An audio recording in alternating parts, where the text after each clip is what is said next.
بسم الله الرحمن الرحيم.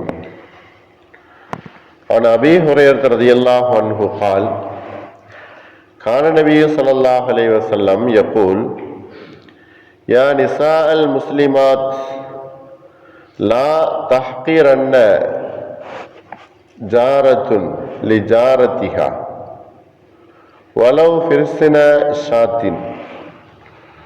أو كما قال عليه الصلاة والسلام. நற்பண்புகள் அப்படிங்கிற இந்த பாடத்தில் இந்த ஹதீஸ் 6017 நம்பர் ஹதீஸாக இடம்பெற்றிருக்கு. இமாம் புகாரி ரஹ்மஹுல்லா அவர்கள் இதை பதிவு செய்திருக்கிறாங்க. இந்த ஹதீஸில் சொல்லப்பட்ட அர்த்தம் என்னவென்றால், அபூ ஹுரைரா ரலியல்லாஹு அன்ஹு அவர்கள் இந்த ஹதீஸை அறிவிப்பாளர். நபி ஸல்லல்லாஹு அலைஹி வஸல்லம் அவர்கள் முஸ்லிமான பெண்களை பார்த்து இப்படி கூறினார்கள். யா நிசா அல் முஸ்லிமாத், முஸ்லிமான பெண்களை பார்த்து நபி ஸல்லல்லாஹு அலைஹி வஸல்லம் அவர்கள் இந்த மாதிரி சொன்னாங்க. லா தஹ்கிரன்ன ஜாரத்துன் லி ஜாரத்திஹா, அண்டை வீட்டாருடைய எந்த பொருளையும் நீங்கள் அற்பமாக கருதிவிட வேண்டாம். அவர்கள் என்ன ஒரு பொருள் கொடுத்தாலும் அதை நீங்கள் அற்பமாக கருதாதீர்கள்.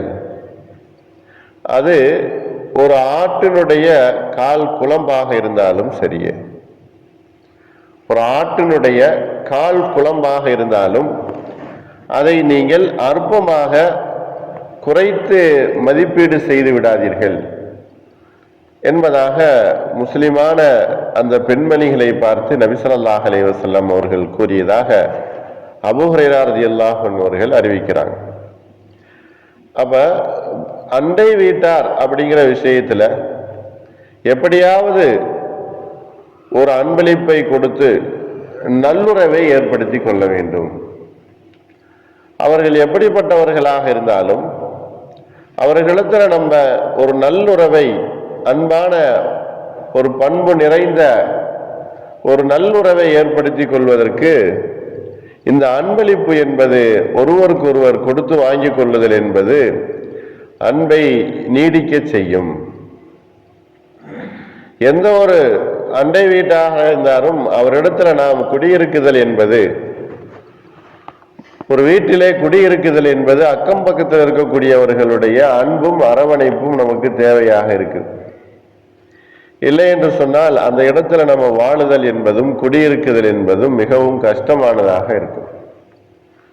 காலம் பூராவும் நமக்கு தொல்லைகளும் சிரமங்களும் இருந்து கொண்டிருக்கும்.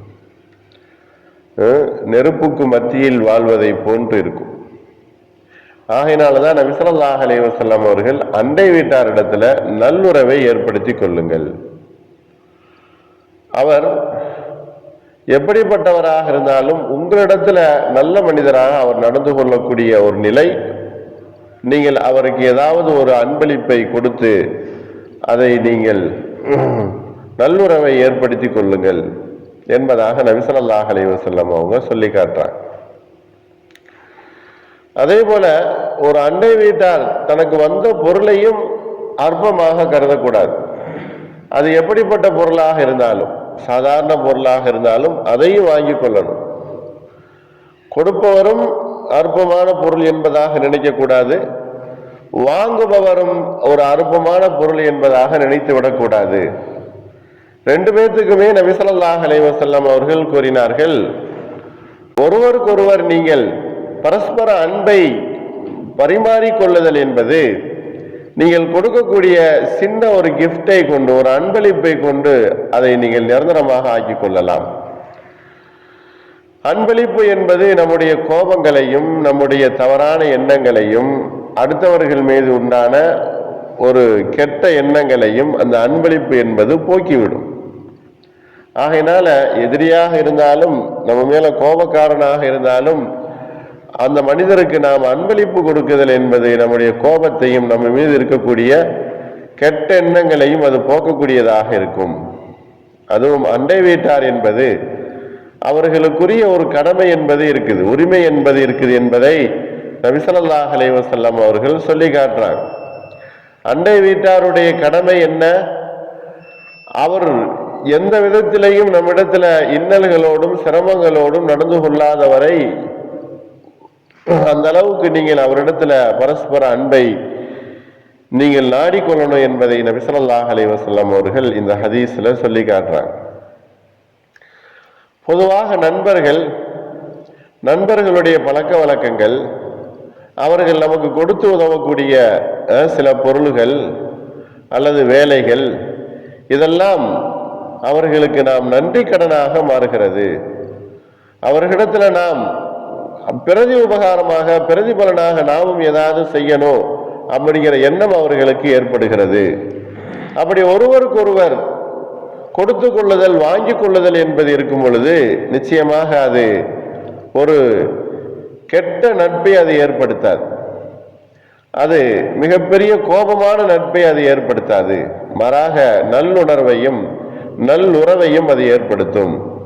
அதைத்தான் நபி ஸல்லல்லாஹு அலைஹி வஸல்லம் அவர்கள், சின்ன ஒரு பொருளை நீங்கள் இதை போய் நம்ம பக்கத்து வீட்டில் போய் கொடுக்கறது அப்படின்னு நினைச்சிடாதீங்க என்று சொன்னா, நிறைய ஹதீஸுகளை நபி ஸல்லல்லாஹு அலைஹி வஸல்லம் அவர்கள் அண்டை வீட்டார்களை பற்றி சொல்லும் பொழுது, பக்கத்து வீட்டார் பசியோடு இருக்க நீ வயிறு நிரம்பி சாப்பிட வேண்டாம்.